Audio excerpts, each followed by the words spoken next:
everybody. How you guys doing today?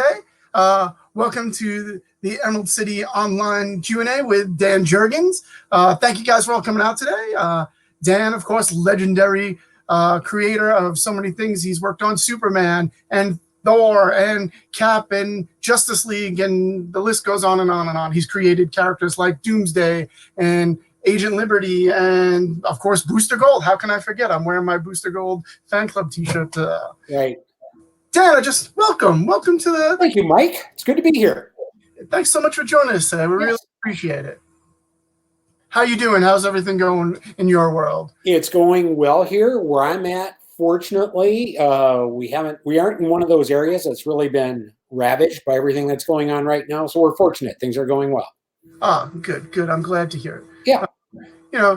We want to take some time today to kind of give the fans, everyone's kind of stuck at home and want to give the fans something to brighten up their day. So again, thank you for joining us. My pleasure. Let's have some fun. Let's have some fun. So I'm going to jump right in while I'm wearing my Booster Gold t-shirt.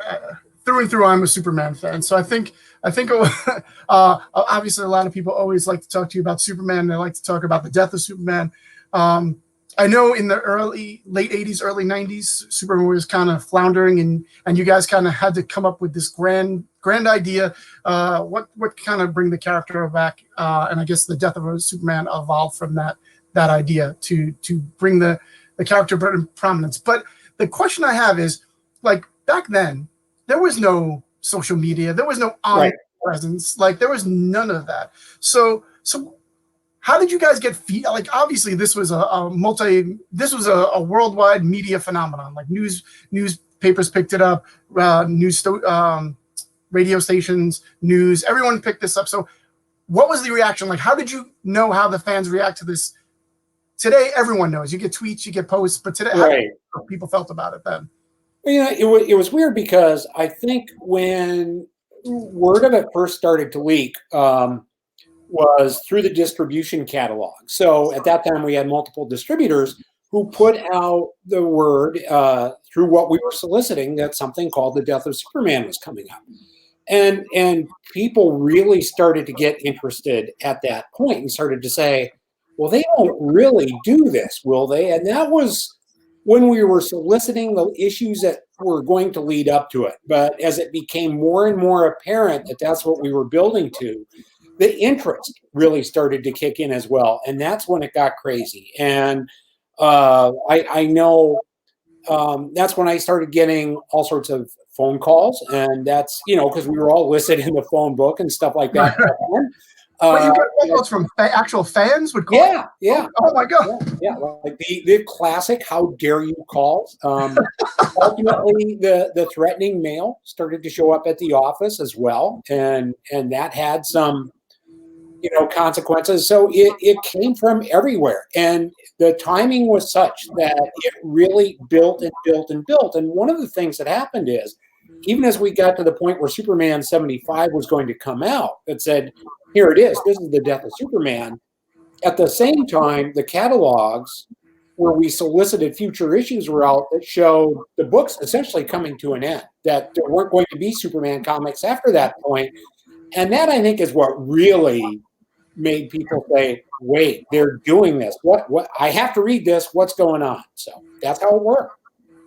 I would think today, like, if something like this happened today, and again, that kind of was in an era where characters lived and died, didn't die as frequently as today. They live and die. Right. Characters are resurrected. So it was definitely a monumentous thing. But in today's world, I mean, the internet would break in half. It would, yeah. And, the other part of it is, in today's world, because even if we go back to that time, we sort of had emerging, like, message board type places and chat rooms and things like that existed. And it's back like when we had CompuServe, and instead of a name, everybody had a 9? Yeah, it was a 9-digit number. Yeah. And you could see things like that where people would say, I have an inside contact. I know exactly what's happening here. I know what they're going to do. I know how they're going to handle this, all of which was baloney, but it was still there. It was really the internet in its infancy. And I have always said, especially as we built to the point where we did come back with Superman and had the 4 characters, pretending to be him. That took everybody by complete surprise. Everyone thought they knew how Superman would come back and when he'd come back. No one had that. No one figured that out at all. So that when we did that, that would be impossible to pull off. I mean, I don't think you could keep the lid on that like we did that. Right. It's very, today's world is very hard to keep secrets, and even though they knew it was coming then, like today, like so much is spoiled by the internet and by even the previews. Like when they give these descriptions so far in advance, you almost see a lot of it coming. Right. Like for me, it was, again, I'm a huge Superman fan. It was a very big deal for me. I by no stretch of the imagination did I ever think Superman was not coming back, but still, we all kind of leaned into it and to enjoy the experience.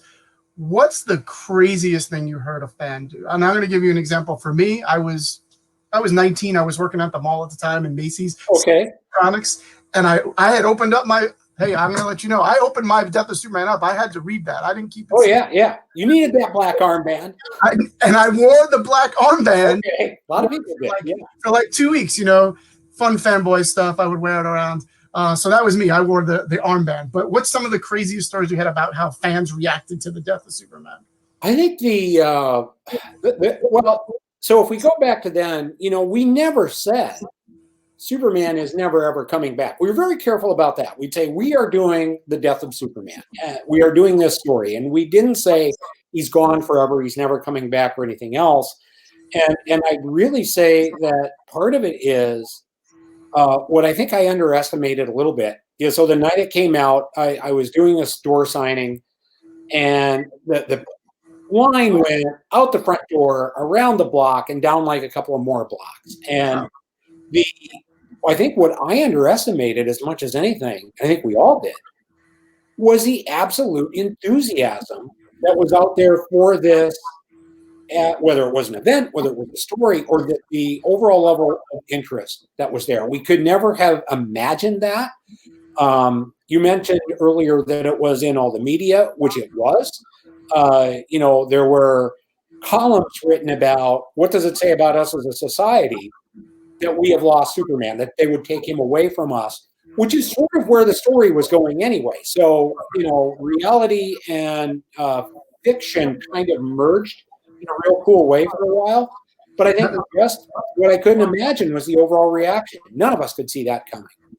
Wow. I remember, besides working at Macy's, I had 2 jobs at the time. I was a college student doing a couple of different jobs. I also worked at a comic book store, also in the mall.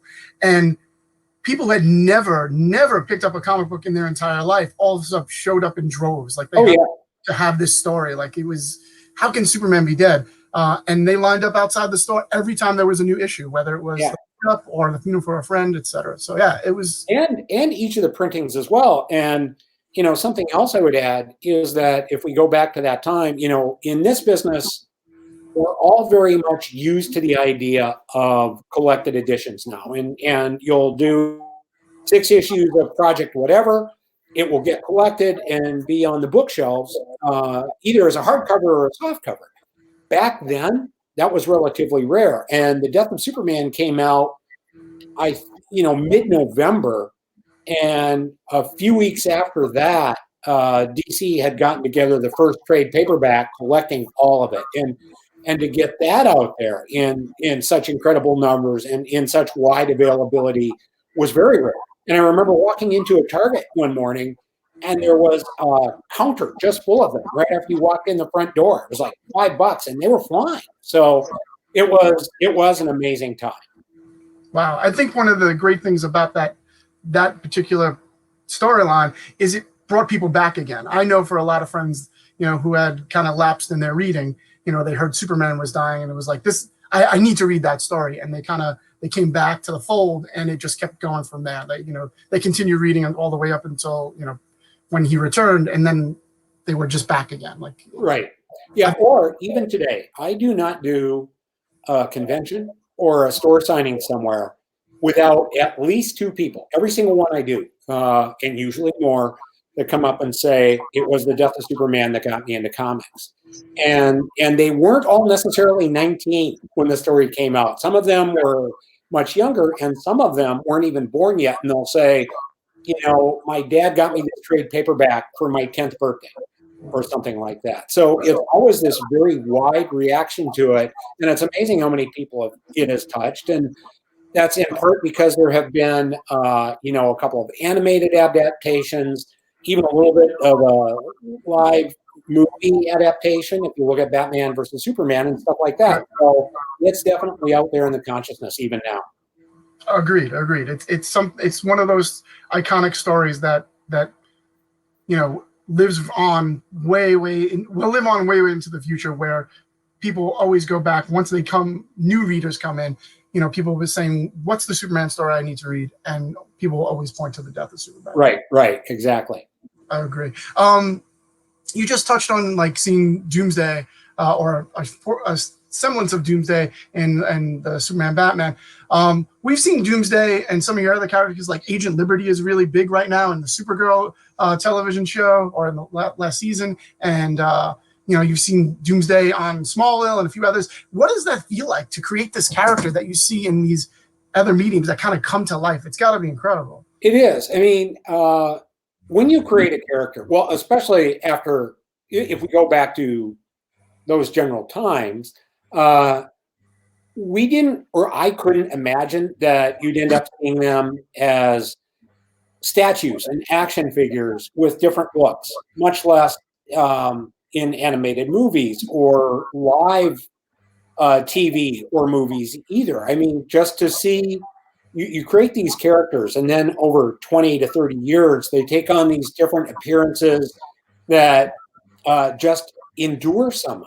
And then you get to see the changes along with it. And again, you know, it's sort of one of those things that when you're just sitting there trying to draw it, right? Part of it is you're trying to get it done.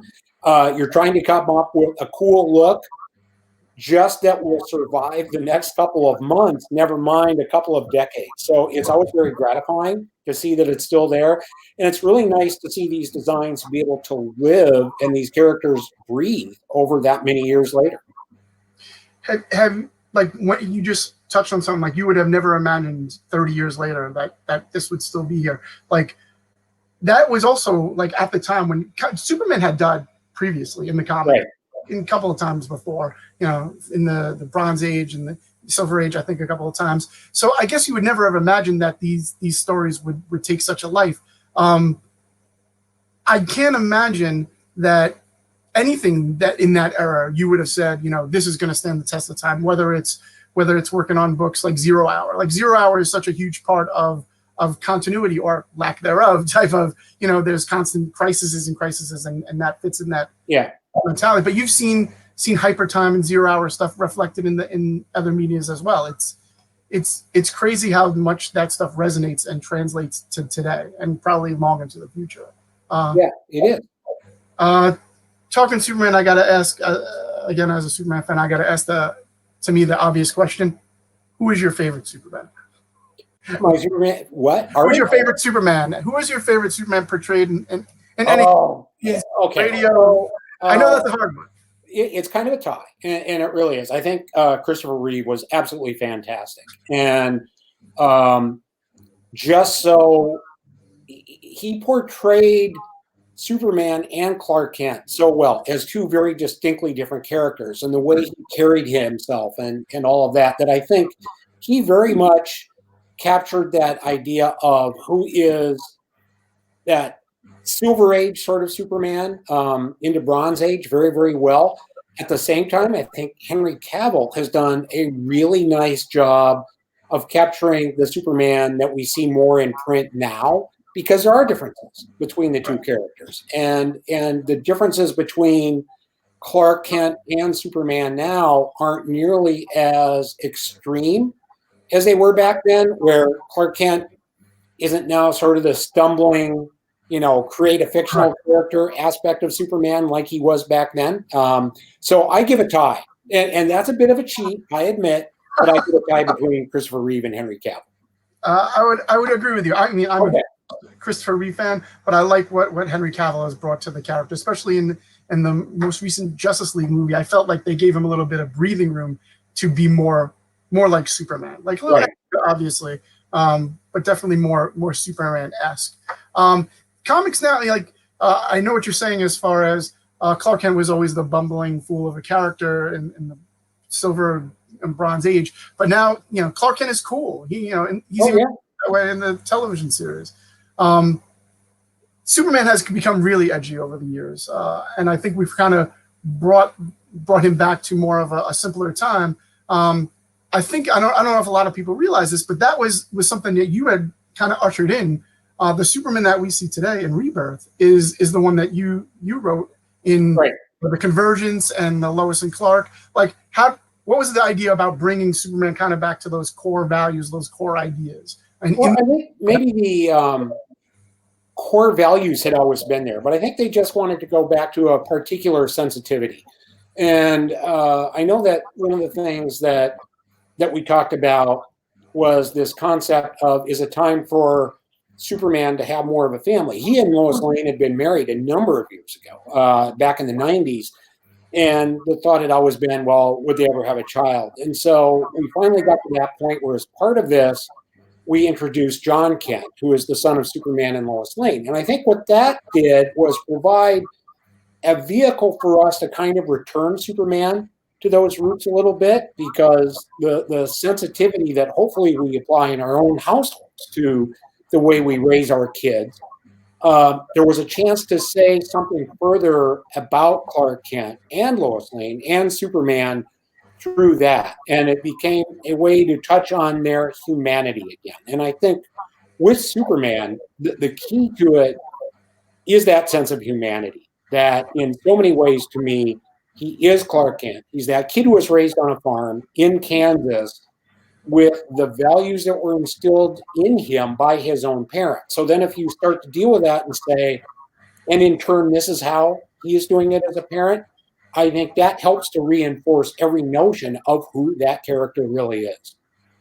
Oh, I love that. I really do. Oh, thank you. I do. But that's the whole idea, right? I mean, the understanding that we should always have as we write or read about these characters is what makes Superman different from Batman, what makes them different from Wonder Woman and Green Arrow and Green Lantern and anybody else in the DC universe. They should all be different from one another. And I think in more than anybody else, any other character in comics, Superman occupies this space, which is very much a cornerstone that represents the best of what we hope to be. And I think that's always what it comes down to. I see what you're saying. That's, to me, like, that's one of the main reasons I'm such a big Superman fan, is he's always been inspirational to me. Like, I see the values and just the, he was this hero with unlimited godlike powers, and yet he's so connected to humanity, and he's humble, and all he wants to do is use his powers for good. I can connect with that in some way. Like, sure. It doesn't matter what you have, what powers, what abilities you have, you could always use them for some good. For what was really great to me with the inclusion of Jonathan Kent, or John Kent, was that I grew up with Superman, and now he's moved on to the next phase of his life as a character, as a father, and me as a man who has children. Like, I can connect with him on a new level, which I found really, really inspiring as well. Like, I saw how he treated John and his relationship with Lois, and again, it was a lot for me to be able to connect with him on that level. So great. And I think that's just it, that, for the longest time, there had always been a Superboy comic book series, right? And some of it was, as kids ourselves, we got to read about the adventures of Superman as a boy, which, when you think about it, was very often the lessons that he learned as a youngster that he could then take with him later. So this is that kind of turned around again, where he then gets to impart that knowledge and that sensitivity on someone else, which I think helps to add to the overall legend and tapestry of who is Superman. Totally agree with that. You have written and drawn more issues of Superman than probably almost anybody I can think of. So I would imagine you're obviously a fan. Who are some of your favorite Superman creators? I would imagine that you read Superman or started to read Superman at a certain point. There must be somebody who was inspirational as a creator to you. Oh, yeah. I mean, first of all, I certainly start with Jerry Siegel and Joe Shuster because they created the character. And, without them, you and I aren't having this conversation. That's true. Yeah. We have to start with that. After that, I always look at Curt Swan as this great enduring Superman artist for several decades who was just, when I think of Superman, or when I thought of him as a reader myself, it was that Curt Swan version of Superman. And then I think of the stories that were written by Denny O'Neil and Carrie Bates and Elliot Megan and so many others that really provided my understanding of the character as they were handling it so many years ago.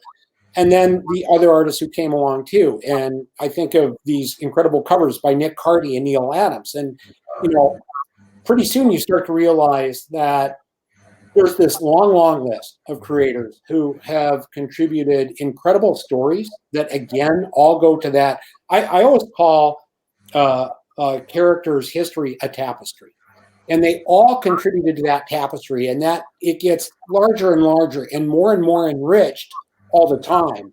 And that's what builds them into these national and, in fact, global icons that we all love to read about. That's an amazing point. I love that. How does it feel that, like you said, you looked at Curt Swan and Neil and a few of these others, like those were your iconic versions of Superman. How does it feel to know that there's creators today that look at Dan Jurgens' version of Superman as their iconic version and inspired them to get into the business? I still can't wrap my head around that one.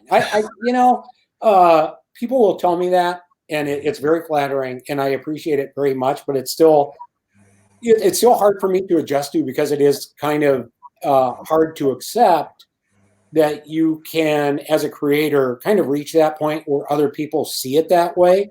I treasure it, and it's nice to know, but it's still hard to accept all at the same time.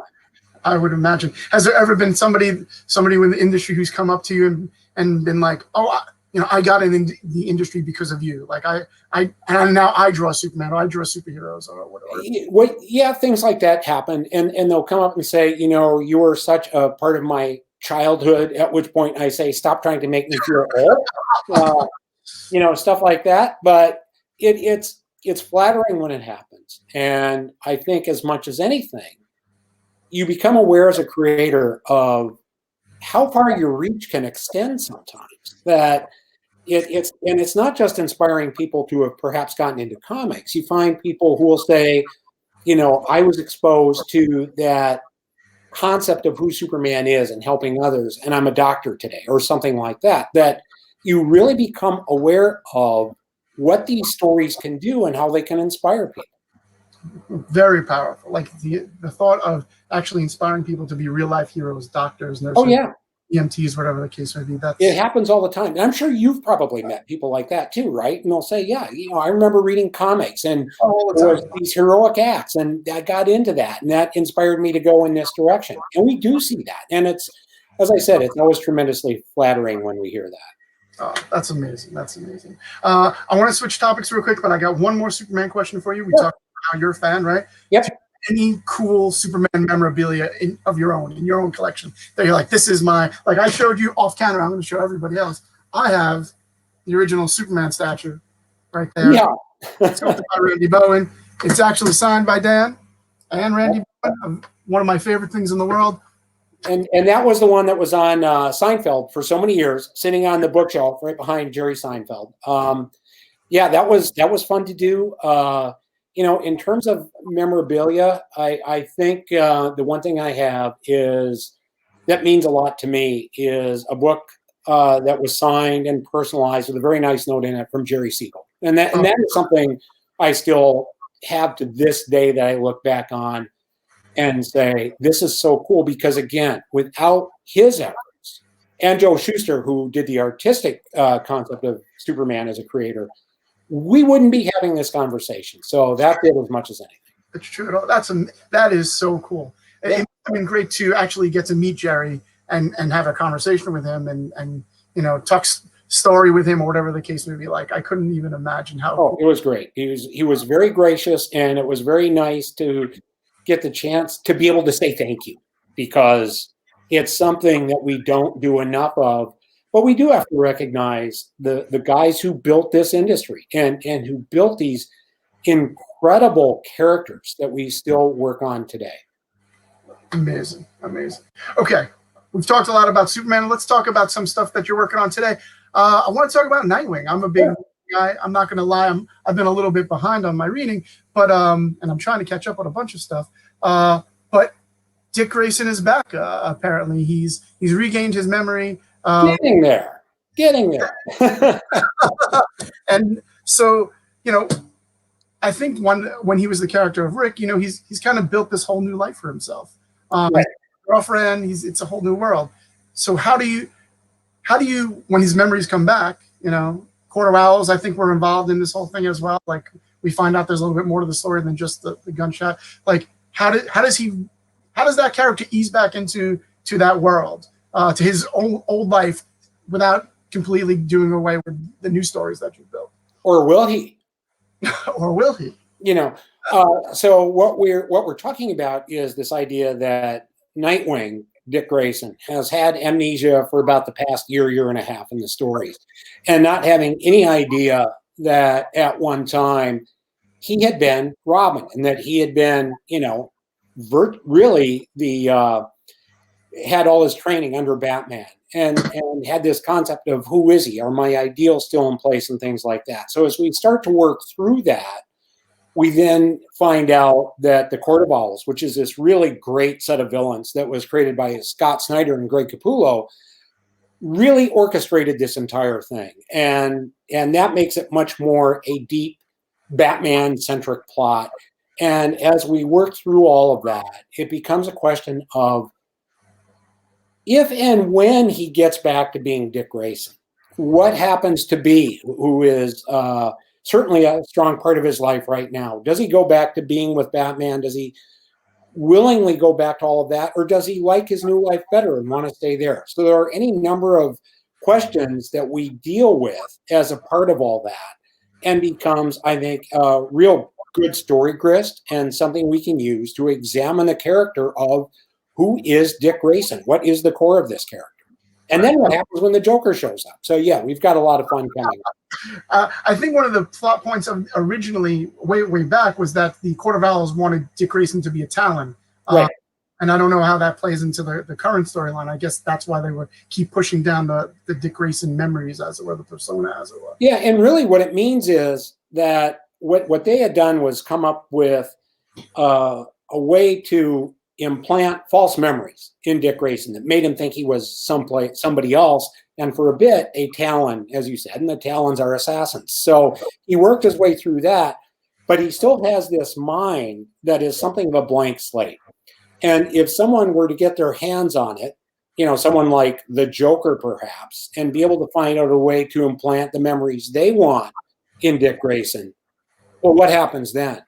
And so pretty soon we start to go in a very kind of a dark direction for Dick Grayson, but one I think that, again, it's all about examining who these characters are and how they work their way through these problems. How do they get back to that core concept of themselves? So I think we have a good little journey set up for Dick Grayson here. Oh, it sounds good. I find it interesting that you're saying that there's a possibility of a dark twist, considering Dick Grayson started out as the foil to Batman's darkness. Like, he was the light to Batman. So the fact that his journey has taken a dark turn and could go even darker, I find that very interesting. That's a better concept. And I think that's what makes it intriguing, because how do you work your way back from that? And if you start to get pushed in that direction, how far do you get pushed before something breaks? Right. Very interesting. Hopefully things return to normal and we can continue to watch that journey unfold. Hopefully things start coming up soon.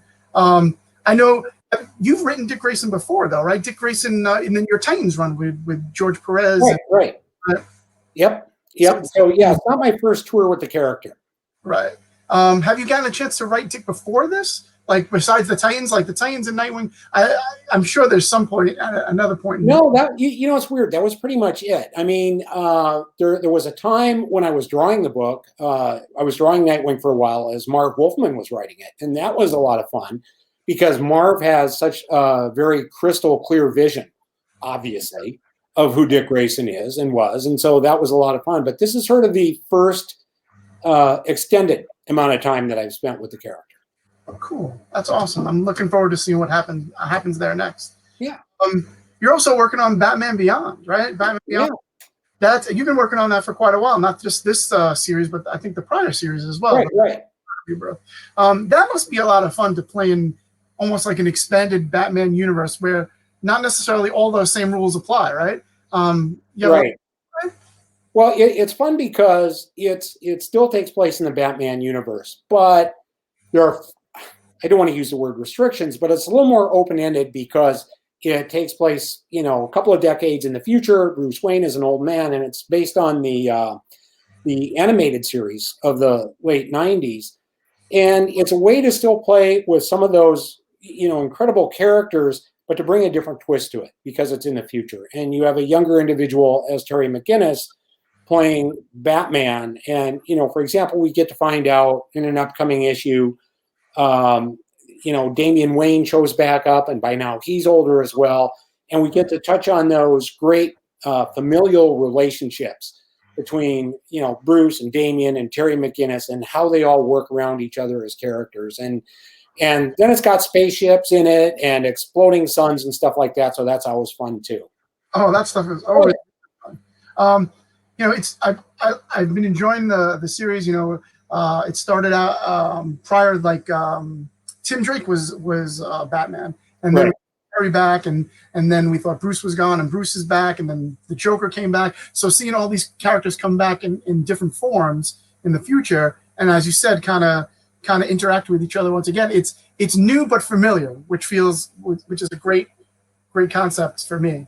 I like the fact that the characters continue to evolve. Like that's sometimes some characters kind of are a little bit of a stasis because, you know, you can't change the status quo too much without returning it to such. But I feel like Batman Beyond has been one of those characters that it just continues to unfold and change. I like the fact that his brother became Robin, which I thought was a great idea. Matt, right? I think his name is right.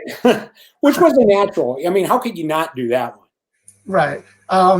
Which is really, really, really a cool concept. I got to ask you a question. You know, I've been reading Batman Beyond for a while, and I was avid watcher of the series. I have to ask you, your choice. Well, it probably is your choice in the end. Melanie or Dana? Who would you go with as his lowest? Look, you know, Melanie started as a super villain. You know, so and I think just that's sort of like the Batman Catwoman relationship a little bit, and I think there's always something about a couple like that when one comes from the other side of the track. So I kind of throw my ballot that way. That's awesome. Okay. I got a little bit of nostalgia for Dana from the show. I know a lot of people do, and they hate that answer that I just gave. No, but I see what you're saying, and I think it's a cool idea. Yeah. Let's see what else I got. Oh, let's talk about obviously somebody that I'm very fond of. Booster Gold, the greatest hero you never heard of, right? Right. That came at a time where there was a lot of experimentation going on in DC. Like, what was it, 86, 87? 85. Oh, that makes me feel old too. You know, new characters. They were throwing a lot of new characters out, a lot of new things. How does it feel that was one of the few characters from that era to kind of new characters to stand the test of time? Like, did you ever think that Booster Gold was going to be what he is today, or did you feel like he was more of a throwaway character? No, again, you know, if we go back to that time, and some of it is because you're in the moment, right? And you're just trying to get books done and get them on the stands and not be late. And so much of it is just trying to deal with everything as it was at the moment, that really working through that and trying to get to the point where you'd even pause and think, well, what will this be like in 5 years or 10 years, much less 25? I didn't do that, and I don't think many people really did. And so, if we jump from 1985 to 2020, to still have him around, to still have him be part of the DC universe, yeah, it's definitely cool, and it's fun to see what has happened with the character and see different artists draw him and see different writers write him and things like that, just to see what they come up with. And again, there's something that you kind of take as being flattering, knowing that it has endured that test of time.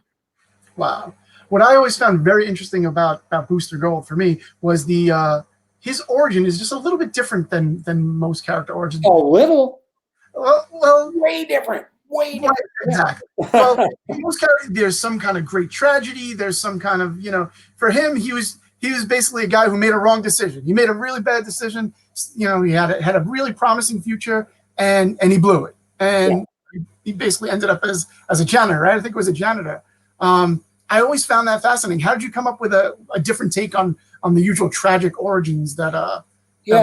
Well, part of it was just trying to be somewhat different, and just saying, I'm very interested in the concept of redemption, and I think that if we look at the stories that we love as a public, it is when we see someone who fails on a fairly large level and they pick themselves up and they dust themselves off. That's very much an American story, and they start all over again and make a success of themselves. And that's really what I wanted Booster Gold as a character to be, because few of us are able to go through a month without messing up somehow, much less an entire life, which is what heroes generally do. I'm trying to get through the day without messing something. Yeah, exactly. And so to come up with someone who had made his own mistakes and then simply makes the decision of, I want to clean this up.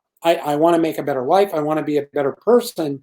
And at the same time, if it just so happens that I make a few extra bucks on the side this way, so much the better. And again, because to me, that makes him more human. And especially if I go back to 1985 DC era heroes, they were all perfect. Superman was perfect. Batman was perfect. Wonder Woman was perfect. Flash was perfect. They were all virtually perfect. So I really wanted to create a flawed, more human character. And that's what I was shooting for. And I think that's what we still have in Booster Gold. Absolutely. Because he's especially with all the time travel elements, his journey has been very interesting as far as it's ever evolving, ever changing, more so than other characters. The time stream constantly seems to change around him in one way or another, and either sometimes by his own doing. So he's constantly trying to prove himself, to redeem himself, and it's a great journey to keep watching him on. Right, and I think in many ways that the character sort of fits today even better than he did the world of 1985. When we think of social media, when we think of the exposure that celebrities or whatever have now, and an hour of 24-hour news where anything he would do, there'd be 5 people on the ground with cell phones pointed at him, and how would he capitalize on that? I think right now he has more relevance to the world of today than he did then. So there's still, I think, an awful lot of opportunity there. Oh, absolutely. Another interesting origin point that I'm curious about is I'm a very big Legion of Superhero fans. There's a lot of Legion elements in Booster's origin. He has the flight ring. He has the flight belt. He uses the time bubble, which is the Legion, and also Rip Hunter. Was there ever any intention to really have a stronger connection to Legion? And why wasn't this in the 30th century where all that stuff is easily attainable? So, right. If you look at, we several months ago released a hardcover Booster Gold book that had the characters, I think, first 12 issues in it. Okay. And in that, I wrote that originally, so to get a little bit deep in the weeds here, where Booster Gold got all of this stuff was by finding it in the Space Museum where he was a janitor and taking it and using it. Originally, the way it was written, he was supposed to be working in a Superman museum. And that's where it had all of this connection to the Legion of Superheroes, because Superboy had been in the Legion of Superheroes. Right. That's how it was all preserved. And right around that time is when John Byrne came to DC from Marvel to overhaul Superman as the character. So everything got changed and moved away and moved into the Space Museum rather than the stronger Superman and Flash connection that had been there. So it became something different. The connection stayed, but the reasoning changed with it. But that's sort of how that all came together. Oh, that's interesting. I not read that. That's amazing. Yeah, Mike, you've got to go find the hardcover. It's it's the Booster Gold Omnibus edition, and the first volume, nice hardcover. DC did such a great job with it. Came out last fall. Oh, I got to check it out. Their collected editions are beautiful. Oh yeah, they have such a good department. They do really good jobs, and it was so cool after all this time to finally have all of that collected, and we have a second volume. With the second, 12, 13 issues coming out as well. Oh, wow. That's great. Any upcoming plans for Booster Gold that you're aware of? Like, I know he was very involved in some of the recent stuff that came out of, New 52 and the Vanishing Point, etc. But we haven't seen a ton of him in the Rebirth era. I think he made a couple of appearances in Action, but other than that, yeah, and he was in a few issues of Batman. Then Tom King used him in Crisis. And we're always talking about, gee, what can we do with him next? So stay tuned. Cool. I would love to see more Booster Gold. I think a lot of people would. Yes, absolutely. Another character that we've seen a little bit on the small screen. He appeared in Smallville as well. I would him more on television. Like, to me, he makes a perfect fit with the Legends of Tomorrow, which is all about time travel. I would love to see him on the screen full time as part of the Legends. Yeah, I would too. Again, I think the fit is almost too perfect not to do at some point. Exactly. I think if we got Booster Gold on television or on big screen somehow, is there anybody in particular you'd want to play Booster? Anyone you have in mind, either when you created him or now? Oh, various ideas flow through my mind from time to time. So it kind of has to be when they do it, what age do they want him to be? Because really, Booster Gold is fairly young. He flopped and washed out of college and everything. So if they do it right now, you're talking about someone who's like 22, 23 years old. So it would depend on what age they would want him to be. Let's say a young Booster Gold. Anybody in particular comes to mind? I'm drawing a total blank on his name, and I apologize for that. On season 3 on Stranger Things, there was just a character who's perfect for Booster Gold, and I'm sorry, again, I'm blanking on his name, but everyone knows who I mean. So I did not watch Stranger Things. I am way behind on my binging, so I don't know who you're talking about, but I'm sure the world at large probably knows and agrees with you. Right? Yeah, my bad. No worries. I do have another quick Booster Gold story. Like, what was the idea behind making Rip Hunter his son? Like, that was such a mind-blowing twist to me. Like, I did not see that coming. Well, that was Jeff Johns. That's an idea that Jeff had, and I remember him. He called me up one day to kind of run that one by me, and it was like, okay. But by the time he got 2 minutes into it, it made so much sense and was such a great fit that I said, all right, that's awesome. We have to do that. But yeah, that was originally Jeff Johns' idea. Oh, I don't think I realized that. Yeah. The idea that he called you for the approval, like. Well, he was writing the book at the time, he and Jeff Katz. And, I was drawing it, and it was something that they had as an idea. I had used Rip Hunter as connective tissue way back in the original couple of years in the book. And then as part of it, this was something that Jeff came up with that I thought, that takes us full circle in such a nice way and builds that connection that was there. And especially the idea that Booster doesn't even know it, that adds that level of intrigue that I think is really good. It was just an awesome idea. So yeah, tip of the hat to them. It's an amazing concept. I love the idea that it kind of steeps Booster more in the history of DC prior to his appearance. Like, right, yes, yeah. Which is all about what, when you work in these big universes, when you can enrich that universe. It really, and it works. It's really great. And that's part of what it does. Yes. Cool. That it truly is a master stroke. One of the questions I have unrelated to characters, unrelated to comics is, Reedpop, we put on a lot of great events, and right now we're in a period where we don't get to appear at those events anymore, and fans are missing creators, we're missing the fans. We can't wait to all gather again. I was wondering if you have a great con story that you wanted to share, like from any convention or any of the years, one of those things that you still look back at and are like, wow, that really was a moment. Well, first of all, a couple of things, and one is that, and I made this comment to my wife just the other day, as you go to these cons and, 3, 4, however many days, it really takes a lot out of you. It's a lot of work, right? I mean, it's an intense few days, but, the last convention I was actually at was C2E2 in Chicago. You might have heard of it. I've heard of that. It's a little show, right? That was at the end of February. And I just said to my wife, not 2 days ago, it's like, man, I miss conventions. I miss that energy, because one of the reasons we all get so wiped out is because there is so much energy at these conventions. And you meet so many different people who have so many good stories, and just it wipes you out, but you come back with a sense of energy and renewal that you bring to the work, right? So yes, I just start with, we all wonder what our next one will be, and I miss it. So we have to get over with this and keep everybody healthy and get back to it. Exactly. We will. I will never forget a convention that was also in Chicago many years ago. So this is pre-Reedpop and C2E2.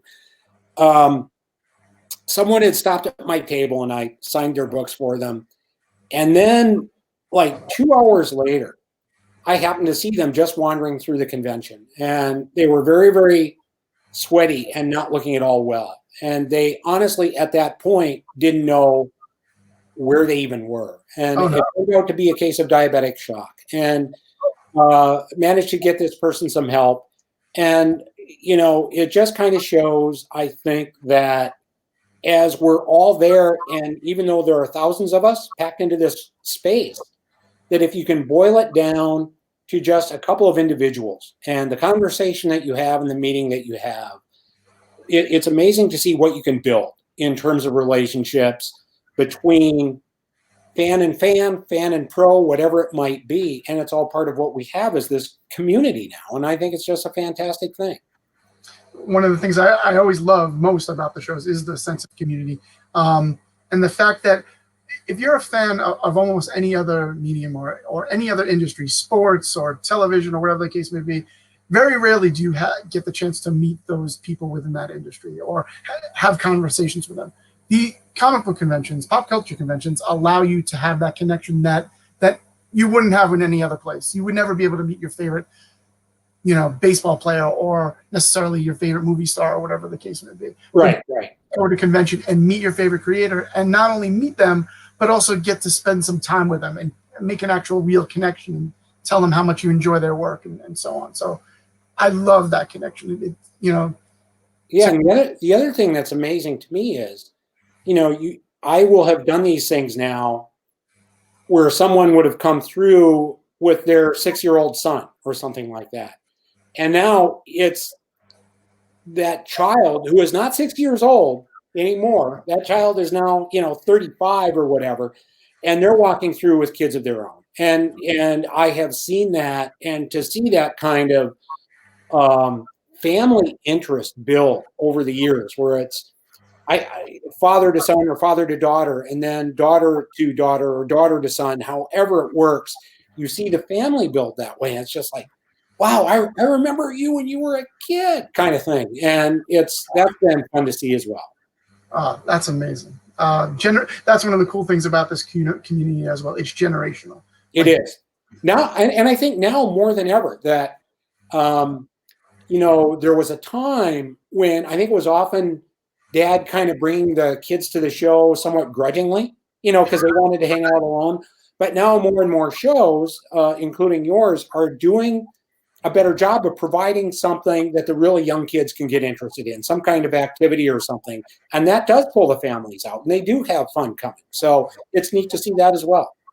Thank you. Yeah, we're very big on building the community, building the family presence, making it more generational, bringing new fans into this world that we love so much. So I think it's really cool that more and more conventions are taking that path of just continuing it on to the next generation. I love it. Definitely.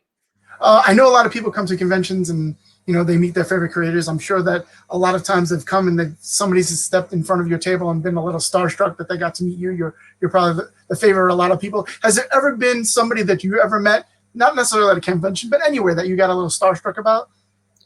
Oh yeah, that happens from time to time. Especially if you're doing one of the California conventions or something like that, someone will step up to the table and they will sort of be there a little bit incognito or something like that. And then they'll kind of take off the baseball cap and it's like, oh, and yeah, that happens. And that's always a lot of fun. And again, you become aware of just how far what you do can reach and what it can mean to people. So yeah, that's definitely a fun part of it as well. And especially when they'll say, yeah, I bought that when I was 10 years old. It's so cool to finally get you to sign this. And it's be like, yeah, and I like your TV show. So come on, Dan, spill the beans. Give us one. No, because these are often people who really are. They're just kind of there wandering through, and they like to be able to go up and dig through the comics and stuff, right? So yeah. I get what you're saying. Cool. Again, a lot of people are talking about the return of the industry when things start picking back up and we have conventions again and comics again and all those things. People keep talking about what we're going to do to boost the industry. What are we going to do to be able to bring people back? And a lot of people are talking about Marvel and DC should get together and they should do something together big that would help bolster the return. And you've worked on a lot of Marvel and DC crossover stuff. You worked on yeah. See, and you did the Superman Fantastic Four. Is there any Marvel DC team up type of stuff that you would love to see, love to work on? Oh, well, it's very pie in the sky, and who knows if we could ever get there. The one I would love to do is Superman Thor, because I did Thor. I wrote Thor for like 7 years at Marvel, and to me, one of the comments I always got was, isn't Thor too much like Superman? It's like, no, they're entirely different characters. And let me, play with that and point out the differences. Yes, they are of somewhat the same power level, but that's where the comparison ends. That after that, one has godlike powers and is trying very much to be human, and the other one has godlike powers and is a god. So you start to say, okay, let's look at the differences. So that would be a lot of fun to do. And obviously there was once DC versus Marvel that we did in the 90s. That was a lot of fun, that I was one of the artists on. I think the idea is that when we finally get back and stores are open again and people can go shopping again and all that, it's really got to come down to trying to find a way to put our best foot forward, whatever it is. And that means characters that are true to themselves, that have adventures that are true to the characters, and stories that are true to the fans. And I think that's the best thing we can probably do stepping forward. And if some of that happens to involve a crossover, so be it. But I think we have an opportunity to take that deep breath and kind of hit on the things I just mentioned. Hey, Dan, I got a question from one of the fans, Noah. He's asking if that is the cover to Superman 82 on your wall behind you. Yes, it is. Yeah. Oh, wow. It's a bit dark back there, but yeah, that is exactly what that is. Yes. Oh, that's incredible. What made you decide to hold on to that particular piece of art? Did it resonate? I always keep a few things that I just like the way they look. Because I remember drawing them and it's like, yeah, I like the way that ended up. I'm going to keep that one. With regards to that one, it's that, as well as what it kind of meant at the time, which is Superman Returns. And this was after there were the 4 Supermen, and that's Superman 82, when he kind of came back and he beat Cyborg Superman and put on the Superman suit and said, you know, this is it, I'm back. So it was a very representational issue, and one that kind of represents that entire, I hate to use the word journey, but I will, for Superman, of, you know, they took him through death and back to life. And it also represents your journey, right? Yeah, it does. Yeah, as a creator on the book, it certainly does. Yes. Right. I remember that comic well. It had the almost the chromium cover. It was green, and it was the first time while Clark had to come back. He was wearing the black costume. That was when he finally put on the red and blue and was back. I remember. Right. Yeah, it was Superman Returns, and you know, it kind of took us through the entire story and said, here we go, we're back in the suit, Superman is back. So yeah, I thought I'd hang on to that one. Nice. You mentioned Thor a couple of minutes ago, and it kind of reminded me of something, because I remember I was a big fan of your Thor run. I remember it wasn't Donald Blake, it was another character, right? Jake Olsen. Yeah. Paramedic Jake Olsen. I need to lay down after. Yeah. What was the idea about not, you know, for the entirety of Marvel's history, you know, you kind of flipped it on its head and gave him a different alternate reality? Right. Well, we wanted to put a little bit of a different spin on it. And I think that one of the things and this was part of Marvel's Heroes Return effort. So that was after the Avengers, Fantastic Four, Iron Man, books like that had gone and been published by the Image guys, Jim Lee and Rob Liefeld, who were kind of handling the characters for a bit. And so we wanted to come back and do something a little different. And I said, well, he still has this medical training. And the nice thing about it is if he happens to be an EMT, it gets him out into the city. It gets him into the situation where he can be on the ground when trouble arises. So that's why we decided to do it that way. It got Thor out and among the people a little more, rather than just being a doctor in an office sort of thing, which I always thought was a little bit awkward at times. So wanted to try something a little different that way. Well, I kind of, and again, I'm trying to remember. I remember that he kind of adopted this identity because there was an actual person who was an EMT who got killed during some sort of battle, saving another person's life, and then Thor kind of got somehow wrapped up into taking over that identity. But I think there was a twist later on, if I remember. Didn't we find out that the character of Jake Olsen was a bad guy? Like, he was not necessarily, didn't have the most altruistic intentions by becoming... Not so much when I was doing it. That might have come later. Really, what I built it into more and more was just really focusing on Thor, as Thor became more and more this sort of godlike figure as much as anything. Got it. I remember that run really well. It was. I'm not going to lie. I'm a very big DC guy, and I've had a couple of moments. I love Marvel as well, but that was one of the few times that I connected with the character of Thor. Like, I'm not a big Thor guy. I'm not a big Norse gods guy, but Thor, that character resonated with me. I guess especially since Jake Olsen was more personable than kind of Donald Blake. To me, at least. Yeah, he had as a personality, yes. Well, first of all, he had the same physical build as Thor in a way. But then also beyond that, it was just, he had a little more sparkle, as Thor himself does. So it was more like Thor putting on really a pair of glasses and not wearing the cape and the coat and all of that. Nice. Great take on the book. I got a couple of fans asking me to ask you, is there anything that you're reading? Is there any comics that you read that interest you, or comics that you've read that you've enjoyed? Oh yeah, I mean, part of it is that I read most of what DC does just because that's the playground I'm working in, and I think what James Tynion has been doing on the Bat books is very interesting right now. I thought what Rob Venditti did with Freedom Force was really good. I think Josh Williamson had a great run on Flash. If you look at what Snyder and Capullo have coming up, some of the stuff I've seen on Death Metal is looking fantastic, and so I'm always in on what's happening there. And then on other stuff, one of the books that I always appreciate has been Stray Bullets, that from the time Dave Lapham first brought that around, I think that's just been this terrific exploration of like life back in the 80s that I just really have a great time with. And at Marvel of late, some of the Hulk stuff has been really a lot of fun to read, as has some of the FF stuff. So yeah, I mean, there's a lot of good work out there right now. There's a lot of good work. The Stray Bullet stuff, I have to agree with you. I remember that book as in my teenage years, and then when it started, Dave started to do that work again, and right.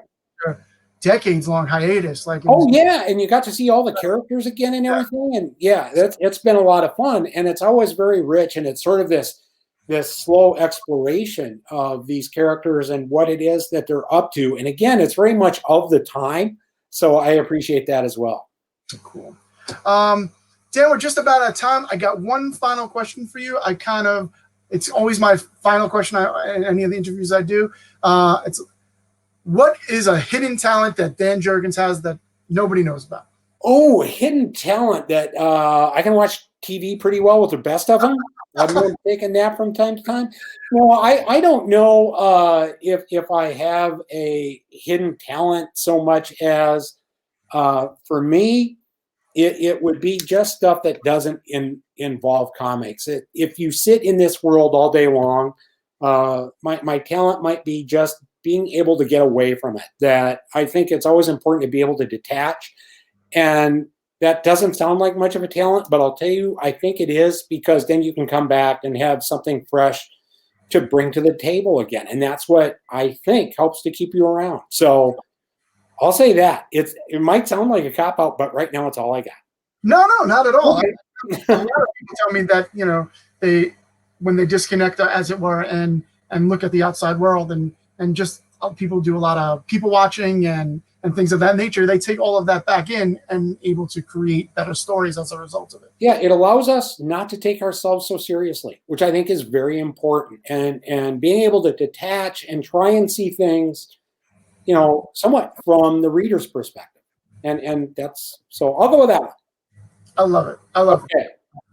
Dan, thank you so much for joining us today. It was really, really a pleasure talking to you. A lot of fun. I learned a lot of things that I didn't know before.